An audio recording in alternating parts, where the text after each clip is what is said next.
Good morning, or depending on when you're watching this, good afternoon, good evening, or good night. My name's Ross, and as always told out of Voice of Radio, so today we need to ask a question, and it's quite simple. Was the Charizard Ultra Premium Collection a mistake? I'm not saying was it a mistake to make it, I'm saying was it overprinted? And we do then also need to ask the question, what's going to happen next time? Next time there is an Ultra Premium Collection, what's going to happen then? Now, I've seen a bunch of tweets over the past couple of weeks, but let's use this one as an example. EJ at WellXLuger, with a 3 instead of an E, over on Twitter said, do people not want these anymore? They've been sitting on this shelf for a month. Lol. And what we've got is a bunch of Charizard Ultra Premium Collections in a shop over in the US, just sitting on the shelf for $120. Now, at this stage, it might be worth me pointing out I was wrong. I point out when I'm right. It's only fair I point out when I'm wrong. I was wrong about this. Because, you see, I told you that the Charizard Ultra Premium Collection wasn't going to be sitting on a shelf, just in shops ready to walk in and buy. Because the whole point of an ultra premium collection is it's ultra premium. An ultra premium collection isn't designed for your casual average fan of the Pokemon trading card game. It is designed for the uber nerds like myself, the kind of people who have to have the biggest, coolest, fanciest product. They are the people for whom the Charizard Ultra Premium Collection is designed. It's a $120 product. It's literally called the Ultra Premium Collection. It's not supposed to be for casual fans. And that's kind of the point. And I've used this example a lot, but if we go back to the Celebrations Ultra Premium Collection, this is what happened. The Celebrations Ultra Premium Collection was released in fairly limited numbers, was almost impossible to find just sitting on the shelf of a shop, and sold out quickly, and there's a couple small reprints here and there, nothing major, and then it was done. And now if you try and buy the Celebrations Ultra Premium Collection, honestly, if you pick it up for $300, you're doing all right. You know, top 3 listings on eBay are $320, $300, and $360. So this is not a cheap or an easy thing to actually get hold of. That was the point. It's an Ultra Premium Collection. And the risk, and this is what I told you right back at the beginning, the risk of making an Ultra Premium Collection available in extremely wide numbers is that this is an expensive product to produce. And, you know, you've got all these weird things you don't usually have, your metal counters, things of that nature. And then if you just have this sitting on shelves not being bought, then what happens is over time the price has to come down, and they end up losing a bunch of money on a very exclusive kind of product, which is generally not the kind of thing that companies want to do. There's always a risk, and I'm sure I've told this a couple of times, but there's always a risk, right, whereby when you're making a product, you have to, because you're never going to make the exact right amount. That's basically impossible. So you're either going to underproduce and lose sales, or overproduce and lose money when you have to sell it at a loss, or at least at, lower profit. And usually with an ultra premium collection, the risk you take is that you underproduce losing sales because you're expecting the sales to be fairly low because it's only for the uber nerds. What you don't generally tend to do is overproduce, and that's the point I'm making in this video. That's what Pokemon have done. They've gone for overproduction because they don't want people missing out. That was the choice they made. That was a conscious decision made by Pokemon. And it's almost like the community as a whole was like, do it. And Pokemon were like, fine, okay, we'll keep printing more. And what we're seeing here is a result of that. We are seeing these sitting on shelves unsold. We're seeing a reduction in prices. We'll get there in a second. We are seeing basically Pokemon having been pushed and prodded into producing more and more of these, and this is now what we're left with. Because I've shown you it's readily available for retail in shops. But we can go a little bit further. We can have a look over on eBay at the moment. How much it's selling for on eBay? Yeah, not $120, ladies and gentlemen. Definitely not $120. $100? $95? $80 with free shipping. And I've made this point before. Do remember that when you sell on eBay, you have to give like 10% of the sale in fees to eBay. So this person that sells it for $80 is covering shipping, and they're only taking like $72 of the price anyway. This person is making like $60, $65 on this. That's half of retail. When I tell you the price has crashed hilariously, it has crashed hilariously. The Charizard Ultra Premium Collection has gotten to the point where essentially, if you pay retail for this, you are overpaying. This is the new version, like the Celebrations Ultra Premium Collection, that you cannot find anywhere for love nor money.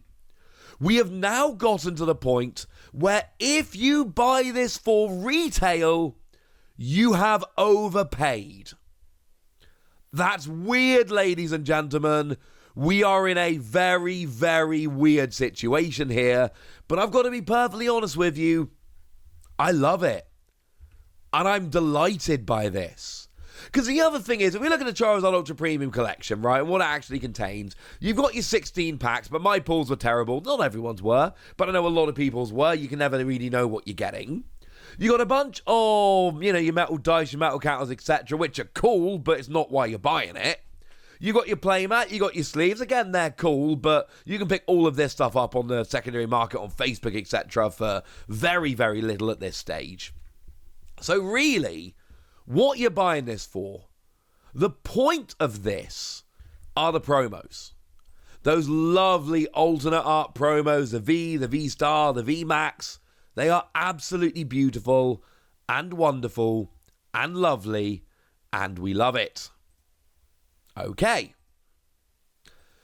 So, how much are they going for nowadays, ladies and gentlemen? Yeah, they have also crashed hilariously. If we have a look at what's happened in kind of the last 3 months, if we start off with the V-Star, that was, 3 months ago, a $95 card. How much is it now? $14. And it's trending down. Like, it's $14 now, but it's still trending down, and it's probably going to keep going down. I don't think we've reached the bottom of this one yet, ladies and gentlemen, which is weird. We've then got the V-Max, which started off as a $95 card, actually jumped up to a $140 card, and is now sitting here at a $17 card. But again, we are trending down. There's been a bunch of recent sales on TCG Player. That's where these graphs come from. For $15. This is not going to stay above $15 for long. This one is also dropping pretty gosh darn rapidly. But not perhaps as rapidly as the V. Now, the Kato artwork on this I absolutely adore. But again, this started life as a $95 card. It's now like an $11 card. The last sale was $9.60. It was less than $10. These are all trending down to the point where within a month or two, they are probably all going to be sub $10 cards. We are literally moving to a point where these are all going to be available for around $10 or less. And these are the big selling point of the Ultra Premium Collection. The whole point of it was, hey, you get a whole bunch of packs and counters and stuff, and oh, look, have you seen these promos? And people went, oh my, those are nice promos.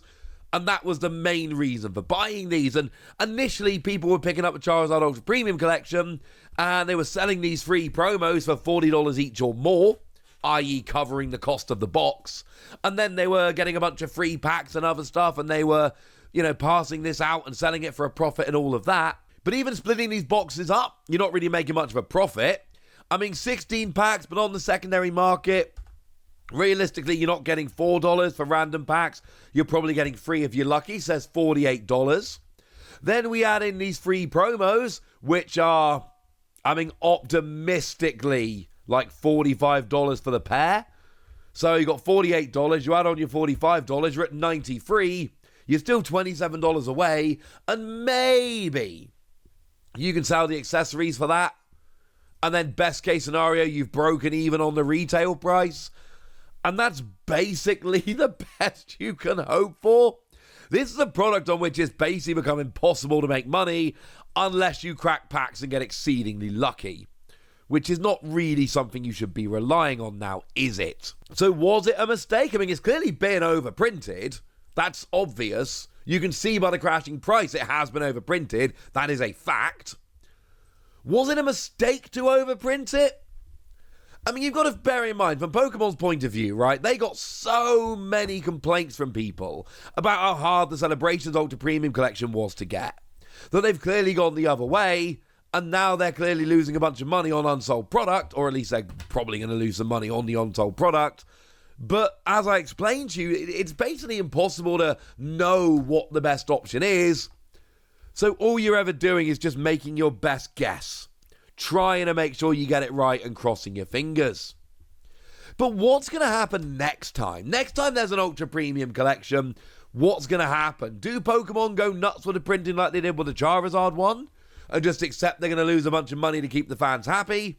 Although, let's be clear, they'll still make a lot of money in the long run. I mean, there will be some that are not sold and that'll then eat into their profits. Or do they keep it as an exclusive collector thing like they did in Celebrations? I don't have enough information to answer that question. I would need to go and really dig into a bunch of details and financials that there is absolutely no way that I could possibly ever get my hands on. But I do find this to be a very interesting question indeed. But now it's over to you guys.